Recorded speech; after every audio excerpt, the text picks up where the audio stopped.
आप सभी लोगों को मेरा नमस्कार। और आज का लेक्चर है मेरा विद्युत इलेक्ट्रिसिटी से, जो कक्षा 10 के लिए बहुत ही इम्पोर्टेंट चैप्टर है।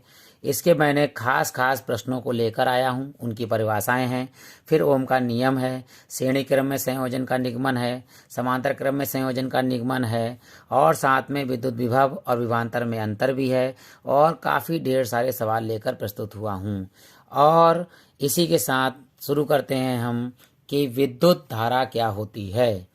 तो दो आवेशी चालकों को सुचालक तार द्वारा जोड़े जाने पर, अच्छा सुचालक जिसमें धारा प्रवाहित हो सके, ठीक है, जाने पर आवेश उच्च विभव से, ये याद रखिएगा कि आवेश जो है वो सदैव उच्च विभव वाले चालक से निम्न विभव वाले चालक की ओर ही प्रवाहित होने लगता है। इस प्रकार के आवेश प्रवाह को विद्युत धारा कहते हैं। और याद रख सकते हैं कि आवेश प्रवाह को ही विद्युत धारा कहते हैं। अब कैसे होता है इसका एग्जाम्पल देखिए। जब हमारा ट्रांसफार्मर से लाइट आती है तो वो बहुत बड़ी पावर में होती है, और हमारे घर जाती है तो वो छोटे वोल्टेज में पहुंचती है। और हमारे घर के जो स्विच होते हैं, बल्ब होते हैं या टीवी होती है, तो इनका वोल्टेज कम होता है, अर्थात उच्च विभव वाले चालक से निम्न विभव वाले चालक में आती है। इसी प्रकार जब हम इन्वर्टर चार्ज करते हैं, जैसी लाइट आती है तो लाइट जलती है, इन्वर्टर में करंट भेजती है, और जब लाइट चली जाती है तो इन्वर्टर सारे उपकरणों को करंट भेजता है। तो याद रखेंगे कि उच्च विभव वाले चालक से निम्न विभव वाले चालक की ओर प्रवाहित होती है, और आवेश प्रवाह को ही विद्युत धारा कहते हैं। ये दिमाग में याद रखिएगा बहुत अच्छे से। अगला है एकांक आवेश क्या होता है। एक कूलाम वह आवेश है, एक कूलाम मतलब उसका कूलाम का आवेश मतलब आवेश का मात्रक है कूलाम। तो एक कूलाम वह आवेश है जो अपने ही बराबर यानी सेम टू सेम एवं सजातीय आवेश से, सजातीय आवेश का मतलब सेम टू सेम, ठीक है, हवा या निर्वात में 1 मीटर की दूरी पर रखने पर उस पर 9 गुणे 10 की पावर 9 न्यूटन का बल लगाए, प्रतिकर्षण बल लगाती। प्रतिकर्षण बल तब लगता है जब सजातीय आवेश हो, अर्थात इलेक्ट्रॉन को प्रतिकर्षण करेगा, आकर्षण नहीं करेगा।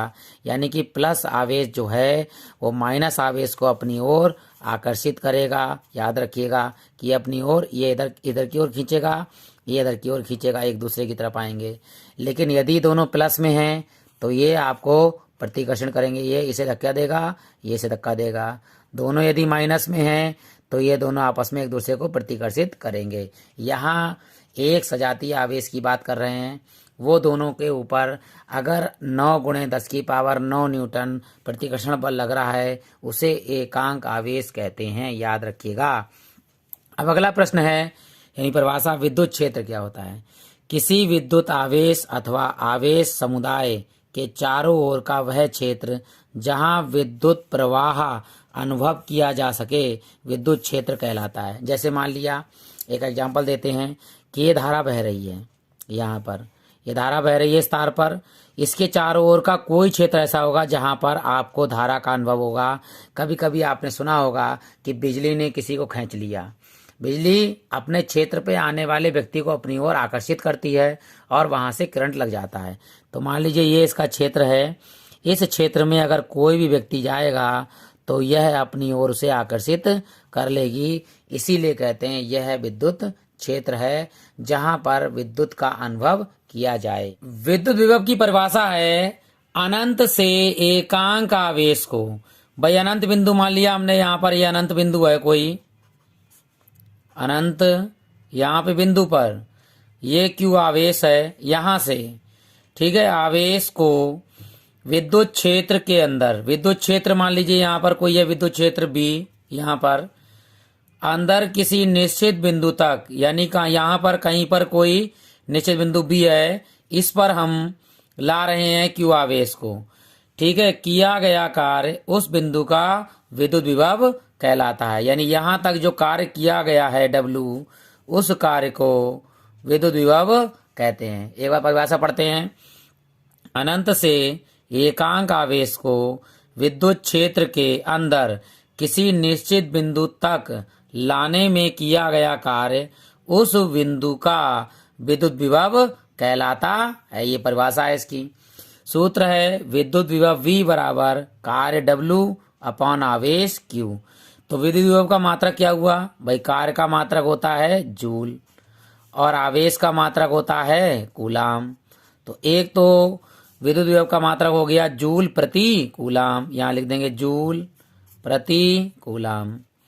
और एक दूसरा मात्रक इसका और होता है, वो होता है वोल्ट, और इसे नोट करते हैं हम V से।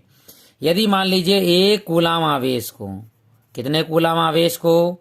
एक कूलाम आवेश को लाने में 1 जूल कार्य किया गया, तो विभव हो जाएगा 1 जूल बटे 1 कूलाम आवेश बराबर 1 वोल्ट। जो विभव है वो खर्च होगा। 1 वोल्ट की परिभाषा होती है, अतः यदि 1 कूलाम आवेश को अनंत से किसी बिंदु तक लाने में 1 जूल कार्य करना पड़े तो उस बिंदु पर विभव जो है वो कहलाएगा 1 वोल्ट। इसको याद कर लीजिएगा। अंतर आ जाता है। अब मैं चलता हूं विभवांतर पर, ताकि दोनों का अंतर मैं आपको बता सकूं। विद्युत विभवांतर है किसी चालक के 2 बिंदुओं के बीच एकांक आवेश को, कितने बिंदुओं के बीच? 2 बिंदुओं के बीच। अब ये मान लीजिए एक बिंदु है A और ये बिंदु है मान लिया B। कोई एकांक आवेश है, मान लिया हमने Q। आवेश को एक बिंदु से यानी A बिंदु से दूसरे बिंदु तक यानी इस दूसरे बिंदु तक ले जाने में किया गया कार्य यानी कि W ही उन बिंदुओं के बीच जो है वो कहलाता है विभवांतर। इन दोनों के बीच जो क्या कहलाएगा? वो विभवांतर कहलाएगा। याद रखिएगा, जब विभवांतर होता है तो वो 2 बिंदुओं की बात करता है। जब विभव होता है तो अनंत से किसी बिंदु तक लाने में जो किया गया कार्य होता है वो विभव कहलाता है, और एक बिंदु से दूसरे बिंदु तक जो आवेश को ले जाने में किया गया कार्य है वो विभवांतर कहलाता है। बस ये छोटा सा अंतर है, इसे आप याद रखना है। बाकी सारे मात्रक फार्मूले सब एक ही है। देख लीजिए कैसे। विभवांतर V बराबर है कार्य W बटे आवेश Q। भाई कार्य का मात्रक क्या होता है? जूल, और आवेश का मात्रक क्या होता है? कूलाम। सेम उसमें भी यही था। तो विभवांतर का जो मात्रक होगा वो सेम होगा का मात्रक जूल प्रति कूलाम, या कह सकते हैं हम वोल्ट, और जिसे नोट करते हैं V से। फिर यही मान लिया, यदि 1 कूलाम आवेश यानी Q बराबर 1 कूलाम आवेश को ले जाने में जो किया गया कार्य है वो 1 जूल है, तो जो विभवांतर है V बराबर 1 जूल बटे 1 कूलाम बराबर 1 वोल्ट होता है। इसे आप याद रखेंगे। ओम का नियम है, यदि किसी चालक की भौतिक अवस्थाएं जैसे लंबाई, ताप व दाब अपरिवर्तित रहे, अपरिवर्तित का मतलब लंबाई, ताप, दाब में कोई परिवर्तन ना किया जाए, तो उसके सिरों के बीच विभवांतर उसमें प्रवाहित धारा के अनुक्रमानुपाती होता है। यानी विभवांतर V जो है वो धारा के अनुक्रमानुपाती होता है। और जब भी हम समानुपाती का निशान हटाते हैं तो कोई ना कोई कांस्टेंट वैल्यू जरूर लगती है, और यहाँ कांस्टेंट वैल्यू लगती है R, जो एक नेतांक है। यानी जहाँ R एक नियतांक है जिसे प्रतिरोध कहते हैं। ठीक, तो सही से लिख देंगे इसको। इधर लिखिए RI बराबर V। I गुणे में है तो कायम चला जाएगा, बटे में R बराबर हो जाएगा V अपॉन I। अब V अपॉन I आ गया, ये है प्रतिरोध, इसी को ओम का नियम कहते हैं। अब क्या होगा, जरा एक चीज याद रखिएगा कि यदि V बराबर 1 वोल्ट, I यानी धारा जो बह रही है वो कितनी बह रही है? 1 एम्पियर, तो R बराबर हो जाएगा 1 वोल्ट बटे 1 एम्पियर बराबर होता है 1 ओम। इसी को ओम का नियम कहते हैं। अब एक चीज और याद रखिएगा, मात्रक क्या है भाई? प्रतिरोध आर का मात्रक।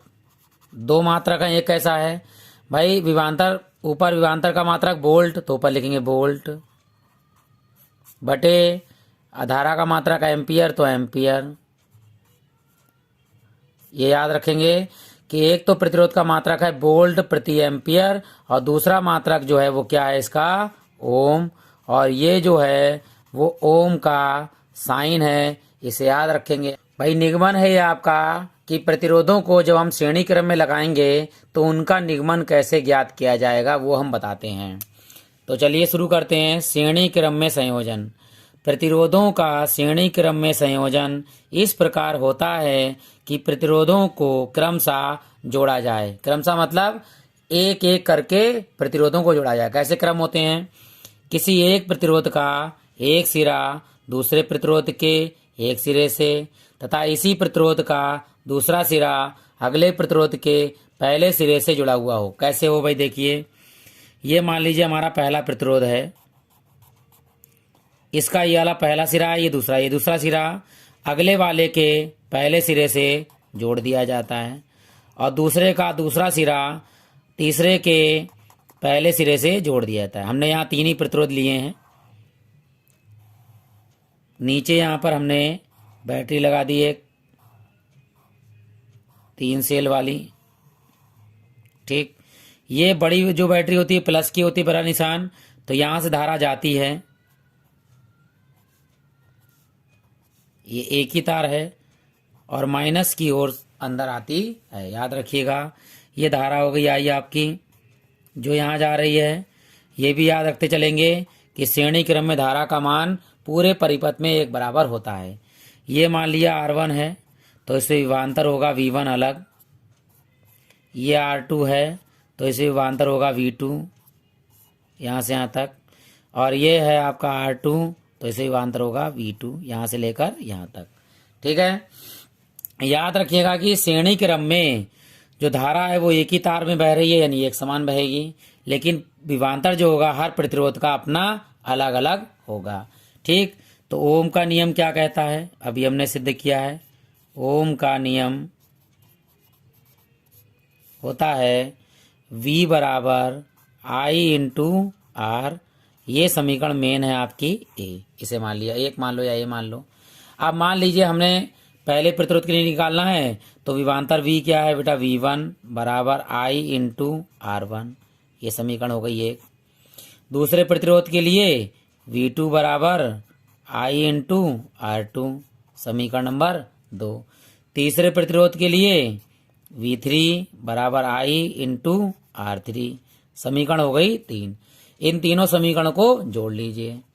समीकरण 1, 2, 3 को जोड़ने पर, चलिए जोड़ते हैं, लिख लीजिए।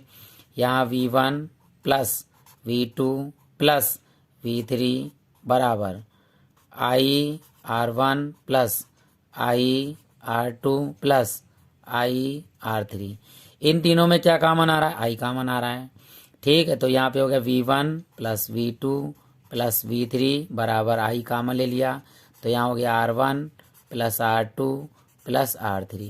अब मान लिया जाए कि इस पूरी बैटरी यानी यहाँ से लेकर यहाँ तक पूरी बैटरी का एक संपूर्ण विभवांतर जो है वो V हो, अर्थात V1 plus V2 plus V3 बराबर V संपूर्ण प्रतिरोध है। तो इसे रखने पर रख दीजिए भाई, यानी इस तीनों की जगह पर हम रखेंगे V बराबर I ब्रैकेट में R1 plus R2 plus R3।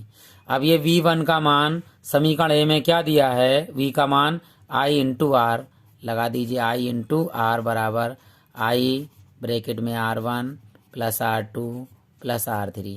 I से I क्या हो गया? कैंसिल। तो श्रेणी क्रम में जो प्रतिरोध होता है यानी तुल्य प्रतिरोध इसे बोलते हैं या संपूर्ण परिपथ का प्रतिरोध बोलते हैं, तो ये जो होता है उन सभी श्रेणी क्रम में लगे हुए प्रतिरोधों का योगफल होता है। अब यदि मान लीजिए कि प्रतिरोध 3 से ज़्यादा हैं, 4, 5, 6, 7, तो जितने भी ज़्यादा होंगे आगे आप जोड़ते चले जाएंगे।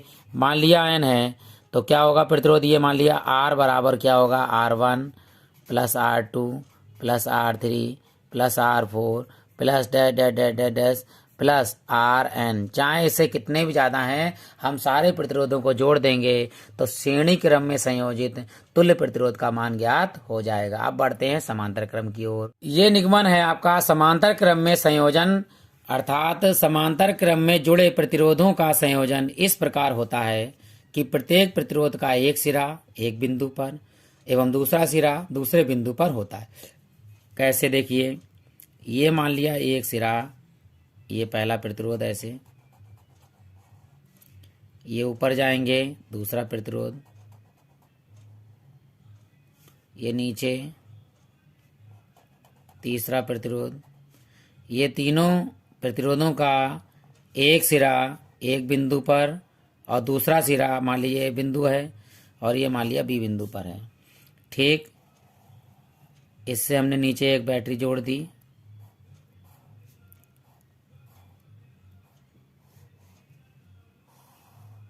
ठीक है, ये धारा यहाँ से जा रही है आई प्लस की ओर से, और यहाँ जाके कंफ्यूज हो गई कि किधर जाऊँ, तो ये धारा अलग अलग बढ़ जाएगी 3 भागों में।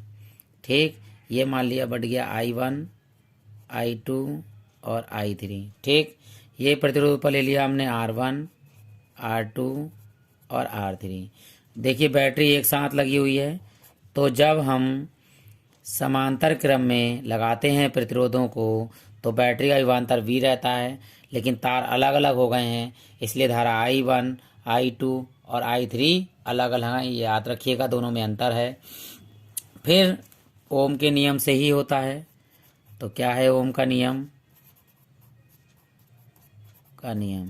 इस बार उल्टा करेंगे। उस बार हमने लिखा था V बराबर I इंटू आर, इस बार I बराबर लिखेंगे, याद रखिएगा।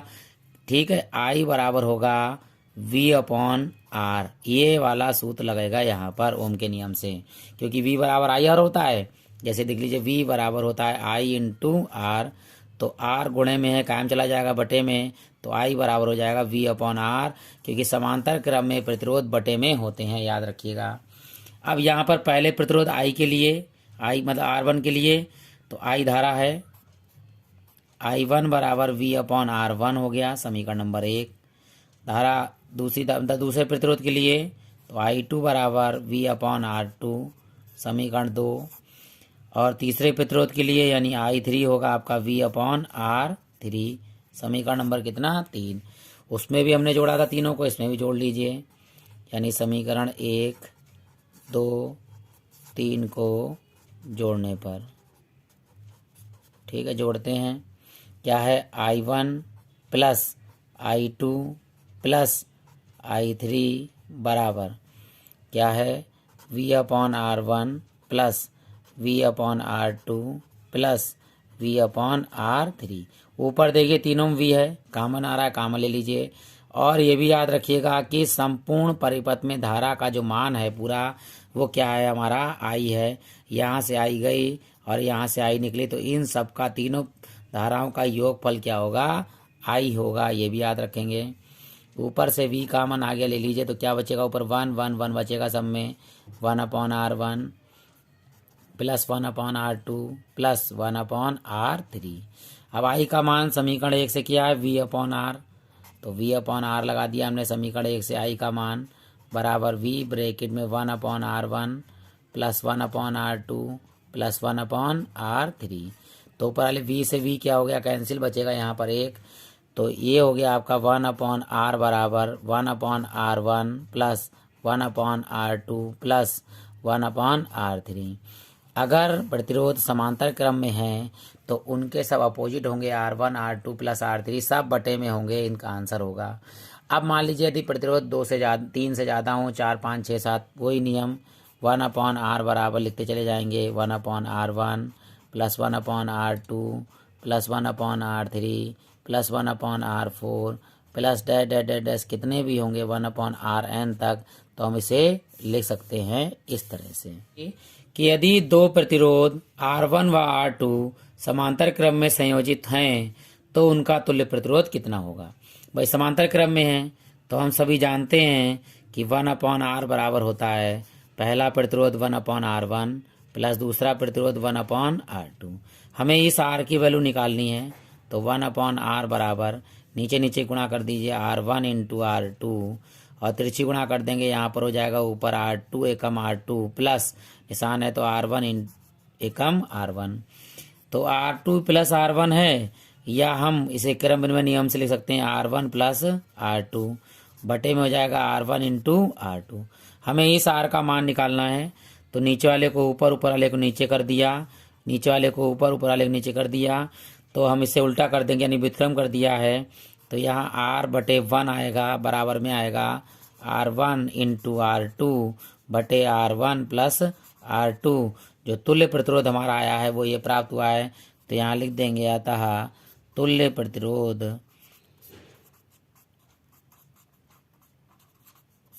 R बराबर R1 इंटू R2 बटे R1 प्लस R2। यदि कभी कभी सूत्र भी आ जाता है बहुविकल्पी में टिक लगाने के लिए, या सवाल आ जाते हैं इसके, तो इससे आप डायरेक्ट दो प्रतिरोध अगर समांतर क्रम में है तो लगा सकते हैं। आप सभी लोगों को नमस्कार, और ये लेक्चर है मेरा विद्युत के आंकिक प्रश्न लेके। कुछ बहुत इंपॉर्टेंट प्रश्न हैं जो एग्जाम की दृष्टि से आ सकते हैं। तो पहला सवाल है, एक चालक में 3.5 एम्पियर धारा, तो लिख देंगे धारा को नोट करते हैं I से, I बराबर हो गया 3.5 एम्पियर। ठीक है, चालक से होकर 1 मिनट में, 1 मिनट मतलब समय t दिया है आपको 1 मिनट, और 1 मिनट में कितने सेकंड होते हैं, 60 सेकंड होते हैं, क्योंकि सेकंड में निकालना होता है। आवेश गुजरता है, आवेश मतलब Q, तो आवेश Q का जो फार्मूला होता है वो होता है I इंटू टी। भाई दोनों की गुणा कर दीजिए, तो I का मान है 3.5 गुणे टी का मान है 60, तो यहाँ गुणा कर देंगे, 0 से पॉइंट हट जाएगा, 6 से गुणा कर लीजिए, थे 15 30, 3 आया हासिल, 6 3 18, 18 और 3 कितने हो गए 21, 210, और आवेश का मात्रक होता है कूलाम। ये आप याद रखिएगा। मैं 2-3 सूत्र बता देता हूं आपके लिए। Q बराबर 1 होता है I इंटू टी, जो भी हमने लगाया। Q बराबर 1 और होता है N इंटू ई। ठीक, इन दोनों को जब मिलाएंगे तो N इंटू ई बराबर I इंटू टी हो जाता है, जहां E इलेक्ट्रॉन पर आवेश होता है, जो माइनस का होता है 1.6 गुणे 10 की पावर -19 कूलाम, ये भी याद रखेंगे आप। ठीक है, और N होता है इलेक्ट्रॉनों की संख्या।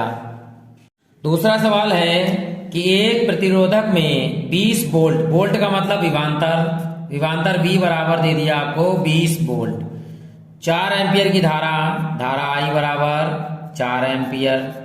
ठीक, तो पूछ रहा है बह रही है, उसका प्रतिरोध ज्ञात कीजिए। प्रतिरोध मतलब R, आपको ज्ञात करना है। तो फार्मूला होता है प्रतिरोध R बराबर V/I, तो लगा दीजिए R बराबर V का मान कितना है 20 और I का मान कितना है 4, तो काट लीजिए 4 पंजे 20। प्रतिरोध आ गया R, और प्रतिरोध का मात्रक होता है ओम, जिसे हम इस वाले साइन ओम साइन से नोट करते हैं, और यही आपका हो गया आंसर तैयार। एक चालक से होकर 0.5 कूलाम का आवेश, आवेश Q बराबर दिया है आपको 0.5 कूलाम आवेश है ये आपका। ठीक, कह रहा है प्रवाहित होने में 3.0 जूल कार्य का ह्रास होता है, मतलब खर्च होती है। तो ऊर्जा हो गई आपकी, यहाँ पर ऊर्जा को S से भी, और ये कार्य बराबर ऊर्जा होती है तो कार्य W से भी नोट कर सकते हैं, 3.0 जूल हो गया।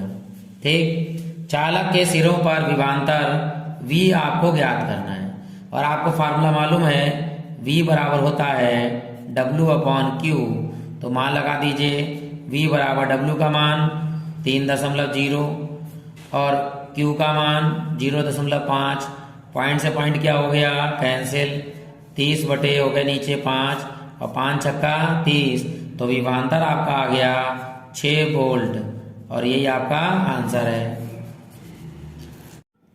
सवाल है आपका ये चौथा, एक चालक के सिरों का विभवांतर है 1.5 वोल्ट, तो विभवांतर V बराबर 1.5 वोल्ट हो गया। एक मुक्त इलेक्ट्रॉन, इलेक्ट्रॉनों की संख्या कितनी है, n बराबर 1। इलेक्ट्रॉन पर आवेश कितना होता है, E बराबर, माइनस में होता है लेकिन इसमें लगाएंगे आप प्लस में ही, 1.6 गुणे 10 की पावर माइनस के 19 कूलाम। वैसे आवेश जो है इलेक्ट्रॉन का वो ऋणात्मक होता है, लेकिन यहां सवाल करने के लिए आपको प्लस में लगाना होता है आंसर। तो आगे क्या कह रहा है, सिरे मतलब इलेक्ट्रॉन चालक के एक सिरे से दूसरे सिरे तक जाने में कितना कार्य करता है। कार्य यानी कि W आपको ज्ञात करना है। W का फार्मूला होता है, अभी V बराबर होता है आप जानते हैं W/Q। ठीक, आपको निकालना है W का मान, तो जिसके नीचे कुछ नहीं उसके नीचे 1, तो W बराबर कितना हो गया आपका V/Q। ठीक, अब Q का मान तो दिया नहीं, लेकिन Q का मान N ही होता है। हम जानते हैं Q बराबर होता है N/E। यहाँ पे लिख दीजिए V/Q की जगह पर N/E, आप सभी का मान लगा दीजिए। V का मान कितना दिया हुआ है 1.5 है भाई, यहाँ गुणे N का मान कितना इलेक्ट्रॉन है भाई, 1 इलेक्ट्रॉन है।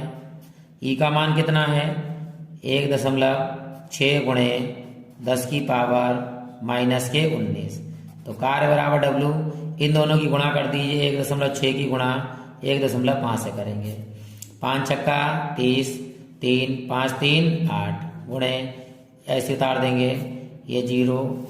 ठीक है, 8 6 14 हो गए, 1 हासिल आया, 1 और 1 2, दशमलव कितने के बाद 2 अंक के बाद, अर्थात 2.4 आ जाएगा, तो 2.4 गुणे 10 की पावर माइनस के 19, और कार्य होता है काय में जूल में, कार्य और ऊर्जा का मात्रक जूल होता है, यही आपका हो गया। सवाल है, एक कूलाम आवेश, आवेश यानी कि Q बराबर दिया है 1 कूलाम। पूछ रहा है कि रचना करने वाले इलेक्ट्रॉनों की संख्या ज्ञात करवा रहा है, यानी N का मान ज्ञात करवा रहा है, और इलेक्ट्रॉन पर आवेश कितना होता है, वैसे तो माइनस का होता है लेकिन लगाएंगे हम 1.6 गुणे 10 की पावर माइनस के 19 कूलाम।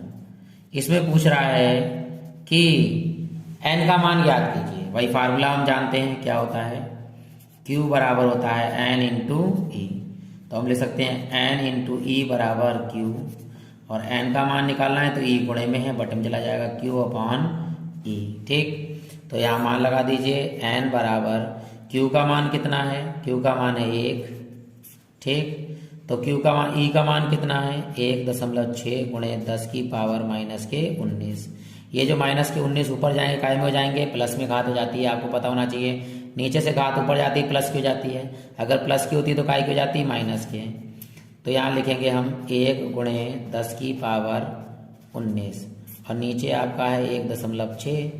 अब 1.6 है तो हमें ऊपर चाहिए 1.6 से ज़्यादा मान, यहाँ पे 1 ही दिया है, तो हम इसको तोड़ सकते हैं। कैसे, इसको तोड़ लीजिए, 1 गुणे 10 की पावर 1 इसे दे दीजिए, और 19 में से 1 कम करा तो 10 की घात कितनी होगी 18, और बटे में है आपका 1.6।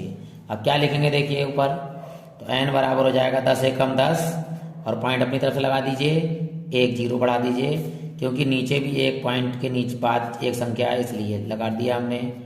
तो ये पॉइंट से पॉइंट क्या हो गया, कैंसिल। बराबर में आया आपका 100 गुणे 10 की पावर 18 बटे 16। तो पहले 4 से काट लीजिए, 4 चौक 16 और 25 चौका 100, ऊपर 25 आ गया नीचे 4 आ गया, तो डायरेक्ट 4 से भाग कर दीजिए 25 को, तो करेंगे 4 छंग 24, 1 आया, दशमलव लगाइए 0, 4 दूनी 8, 2 0, 4 पंजे 20, तो कितना आया आपका 6.25 गुणे 10 की पावर 18।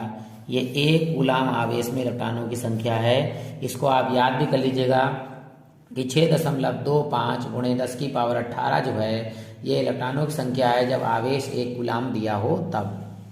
बहुत अच्छा प्रश्न है ये, जिसमें ये पूछा गया है कि कौन से क्रम में प्रतिरोध अधिकतम होगा और कौन से क्रम में प्रतिरोध न्यूनतम होगा। तो सवाल है आपका, दो प्रतिरोधों के मान क्रमशः 6 ओम और 3 ओम हैं। इनके संयोजन से बनने वाले अधिकतम एवं न्यूनतम प्रतिरोध की गणना कीजिए। और याद रखिएगा कि जो अधिकतम प्रतिरोध होता है, अधिकतम प्रतिरोध श्रेणी क्रम में होता है, श्रेणी क्रम में होता है। और न्यूनतम जो प्रतिरोध है वो समांतर क्रम में होता है। अब इसे सिद्ध भी करते हैं, देखिए कैसे पता चल जाएगा अभी। तो पहला ओम हमने मान लिया है, दिया है इसमें R1 6 ओम और दूसरा है आपका R2 3 ओम। अभी पता लग जाएगा कि क्यों किसमें अधिकतम है किसमें न्यूनतम है। तो पहले हम लेते हैं श्रेणी क्रम में, फर्स्ट श्रेणी क्रम में।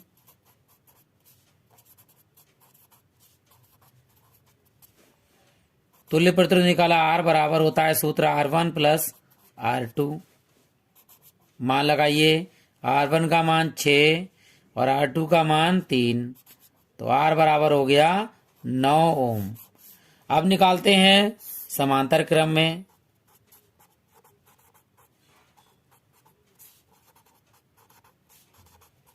और समांतर क्रम में होता है 1/R बराबर 1/R1 प्लस 1/R2। मान लगाते हैं, R1 का मान है 6 प्लस R2 का मान है 3। एलसीएम ले लेते हैं इसका, एलसीएम आएगा 6।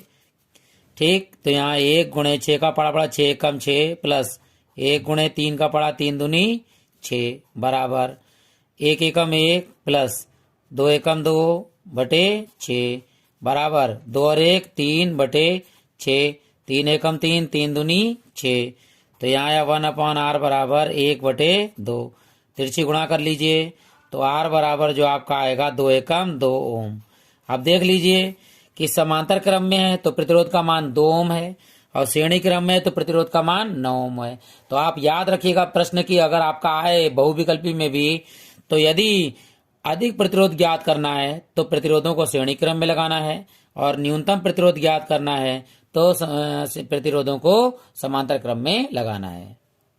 परिपथ का बहुत ही सरल सवाल, इसमें कह रहा है इस परिपथ में धारा का मान ज्ञात कीजिए। इस परिपथ में आपको विभवांतर दिया हुआ है 10 वोल्ट, तो लिख लीजिए विभवांतर V बराबर 10 वोल्ट और धारा का मान तो ज्ञात ही करवा रहा है। अब यहाँ देखना है कि प्लस की तरफ से यानी बड़े वाले निशान की तरफ से धारा जाती है, ये जा रही है और यहाँ जाकर 2 भागों में बढ़ गई यानी ऊपर और नीचे, फिर यहाँ आके एक परिपथ में आ गई और माइनस से अंदर चली जाएगी, छोटा वाला माइनस का होता है। तो यहाँ देखिए ध्यान से, ये तो श्रेणी क्रम में है, यहाँ जाके दोनों लगे अलग अलग, तो अर्थात ये दोनों किस में होंगे समांतर क्रम में। तो पहले हम निकाल लेंगे इन दोनों में समांतर क्रम, यानी कि ये है आपका 2 ओम तथा 2 ओम, ये हैं समांतर क्रम में। और समांतर क्रम में इसे मान लीजिए आप, ये R1 हो गया, ठीक, ये R2 मान लीजिए, ठीक। तो ये हमारा निकल आया 1/r ले लिया, ये होता है समांतर क्रम का फार्मूला 1/R1 प्लस 1/R2, ठीक। 1/R बराबर 1/R1 की वैल्यू 2 ओम प्लस 1/R2 की वैल्यू भी 2 ओम। हम जानते हैं आधा आधा कितना हो जाता है 1, भाई आधा और आधा 1, इसके नीचे कुछ नहीं उसके नीचे 1, तिरछी गुणा कर लीजिए आप। तो यहाँ हो गया स्मॉल r बराबर 1 ओम, ये तो आ गया 1 ओम। अब ये जो है एक तार बन गया, तो इसके साथ जो 4 ओम वाला है वो श्रेणी क्रम में होगा, यानी ये स्मॉल r बराबर 1 ओम तथा ये वाला 4 ओम, ये हो गए आपके श्रेणी क्रम में। अब श्रेणी क्रम में हो गए तो तुल्य प्रतिरोध निकाल लेते हैं पूरा पूरा कंप्लीट। तुल्य प्रतिरोध कैपिटल R बराबर दोनों का हो जाएगा योगफल, यानी कि 1 ओम प्लस 4 ओम, तुल्य प्रतिरोध हो गया आपका 5 ओम, ठीक। अब हमें चाहिए धारा, धारा का मान क्या होता है, धारा I बराबर होता है V अपॉन R। भाई V हमारे पास दिया हुआ है, बैटरी का विभवांतर कितना 10, तो I बराबर ऊपर लगा दीजिए 10 और प्रतिरोध अभी हमने निकाला है 5, तो 5 दूनी 10 और परिपथ में धारा का मान आ गया आपका 2 एम्पियर। बिल्कुल राइट आंसर है ये आपका। ये कक्षा 10 का विद्युत परिपथ के ऊपर सवाल है, बहुत ही इंपॉर्टेंट है। चलिए शुरू करते हैं। कह रहा है ये संलग्न चित्र है, इसमें ए और बी के बीच तुल्य प्रतिरोध, परिपथ में प्रवाहित धारा और ए और बी के बीच विभवांतर और 3 ओम के प्रतिरोध के सिरों के बीच विभवांतर, यानी इसके बीच में विभवांतर आपको ज्ञात करना है। लंबा सवाल है, बहुत ध्यान से देखिएगा। याद रखिएगा कि प्लस की तरफ से जब सेल लगाओ या बैटरी, प्लस की ओर से धारा जाती है और जा रही है। यहाँ देखिए, जब यहाँ 2 तार बढ़ गए ऊपर और नीचे, तो धारा का मान दोनों में अलग अलग हो जाएगा और जब तार अलग अलग हो जाते हैं तो वो कहलाते हैं समांतर क्रम में। अर्थात ये एक तार है और ये अलग एक तार है, तो ये दोनों श्रेणी क्रम में हैं और ये दोनों श्रेणी क्रम में हैं। तो पहले इन दोनों को निकालते हैं श्रेणी क्रम में, अर्थात ऊपर वाले 2 ओम, 2 ओम ये श्रेणी क्रम में है। तो श्रेणी क्रम में हम लेते हैं R1 ले लिया हमने, तो ये दोनों का योगफल हो जाएगा 2 + 2, यानी कि श्रेणी क्रम में प्रतिरोध जुड़ जाते हैं और ये हो गया 4 ओम ऊपर वाला। अब नीचे वाला भी श्रेणी क्रम में, इसे भी ले लीजिए, इसे डायरेक्ट कर लेते हैं। R2 बराबर नीचे वाला याला 2 प्लस और याला 2, तो ये और 2 2 कितने हो गए 4 ओम। अब ये दोनों मिलकर हो गए समांतर क्रम में, ताकि ये एक तार बन सकें। तो इन दोनों को समांतर क्रम में जब लगाएंगे, यहाँ लिख लेते हैं R1 व R2 समांतर क्रम में है और समांतर क्रम में होंगे तो प्रतिरोध होता है 1 अपॉन, हमने ले लिया R बराबर 1 upon R1 plus 1 upon R2, यहाँ लिख लिया। तो 1 अपॉन R बराबर R1 का मान भी 4 है 1/4 प्लस R2 का मान भी 4 है 1/4। तो 1 अपॉन R बराबर, हर जब बराबर होते हैं तो ऊपर वाले जोड़ लेते हैं, 1 और 1 कितना हो गया 2/4। यहाँ काट दीजिए 1/2 दूनी 4, त्रिची गुणा भी कर दीजिए, तो R1 बराबर हो गया आपका 2 ओम। ये पहला पॉइंट आंसर आ गया कि ए और बी के बीच तुल्य प्रतिरोध R बराबर आ गया आपका 2 ओम। ये आंसर हो गया पहला वाला। अब कह रहा है परिपथ में प्रवाहित धारा, परिपथ में प्रवाहित धारा के लिए हमें पूरी परिपथ का प्रतिरोध चाहिए। तो ए और बी के बीच का प्रतिरोध आ गया आपका ये वाला। अब ये एक साथ में और है, तो ये श्रेणी क्रम में जुड़ गया, क्योंकि धारा यहाँ पर एक समान हो गई यहाँ से लेकर यहाँ तक। तो ये R और ये 3 ओम हो गए श्रेणी क्रम में, तो यहाँ लिखेंगे R बराबर 2 ओम तथा ये वाला 3 ओम श्रेणी क्रम में है। ले लीजिए भाई श्रेणी क्रम में। अब ये तुल्य प्रतिरोध हो जाएगा पूरे परिपथ का, तो ये लिख लेंगे तुल्य प्रतिरोध, तुल्य प्रतिरोध। इसे हम कैपिटल R से नोट कर लेंगे और ये दोनों का योगफल हो जाएगा, नहीं 2 ओम प्लस 3 ओम, यहाँ डायरेक्ट भी ले सकते हो 5 ओम। ठीक है, ये तुल्य प्रतिरोध आ गया पूरे परिपथ का। और हमें क्या दे रखा है, हमें दे रखा है ये देखिए, इस सेल का या बैटरी का विभवांतर दिया हुआ है V, तो यहाँ नोट कर लीजिए कैपिटल V बराबर दिया है 10 वोल्ट। ठीक, हमें निकालनी परिपथ में धारा, सेकंड पॉइंट है। धारा का जो फार्मूला होता है I बराबर, वो होता है V अपॉन R, तुल्य प्रतिरोध पूरे परिपथ का। V का मान है 10 और बटे R का मान अभी निकाला है 5, तो 5 दूनी 10।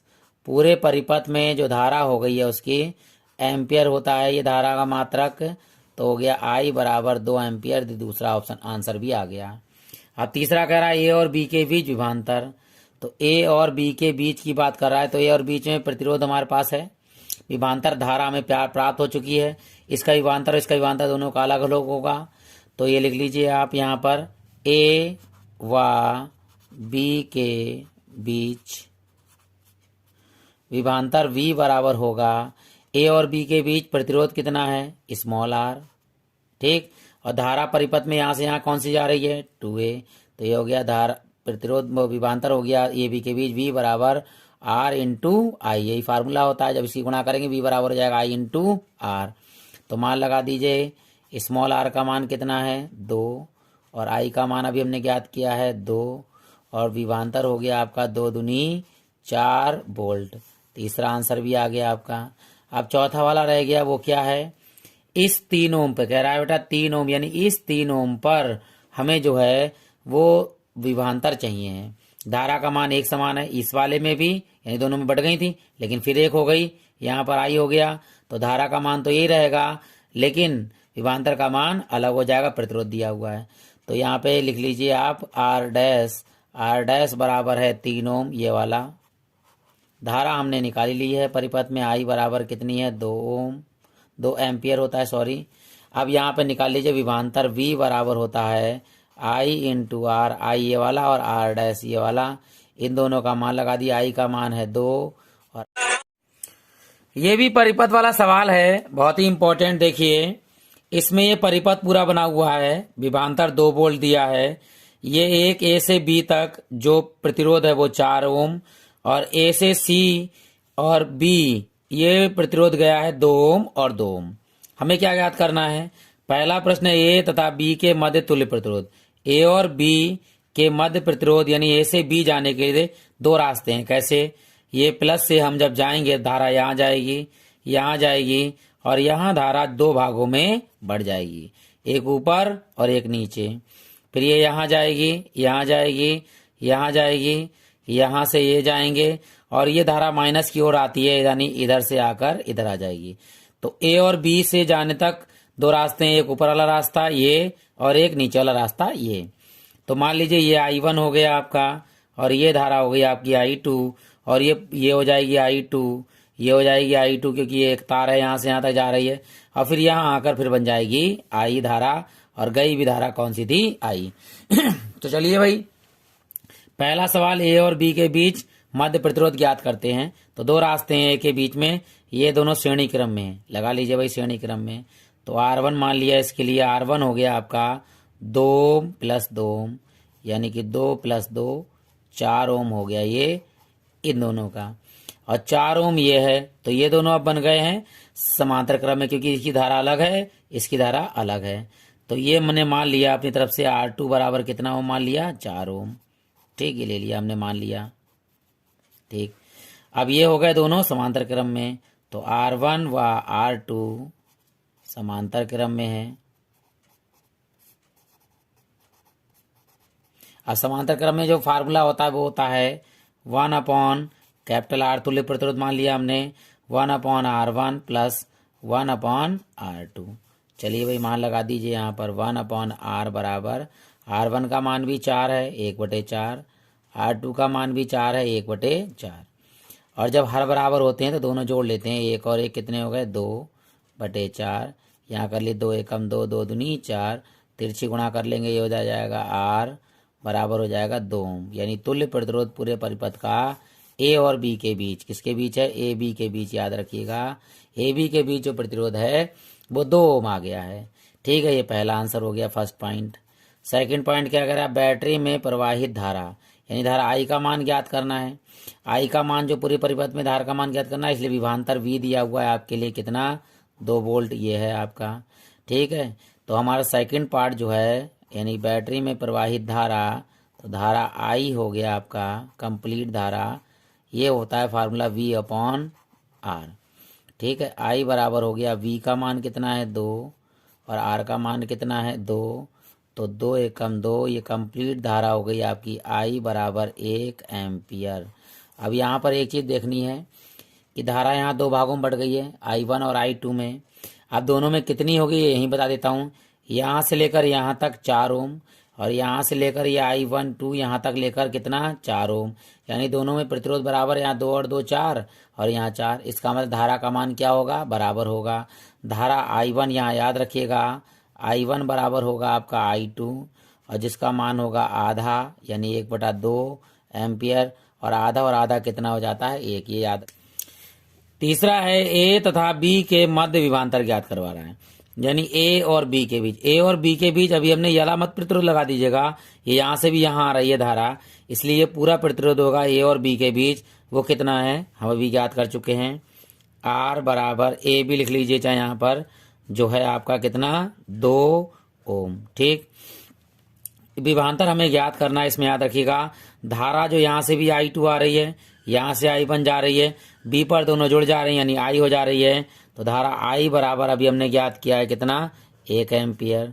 इसका मान यही 2 आएगा, देख लीजिए आप। तो विभवांतर V बराबर हो गया आपका I इंटू R AB वाला, ये निकाल लीजिए। तो V बराबर I का मान 1 गुणे 2, तो V बराबर हो गया आपका 2 एकम 2 वोल्ट। ये आ गया आपका तीसरा आंसर। चौथा वाला पार्ट जो है, चौथा वाला पार्ट है आपका A तथा C के मध्य विभवांतर।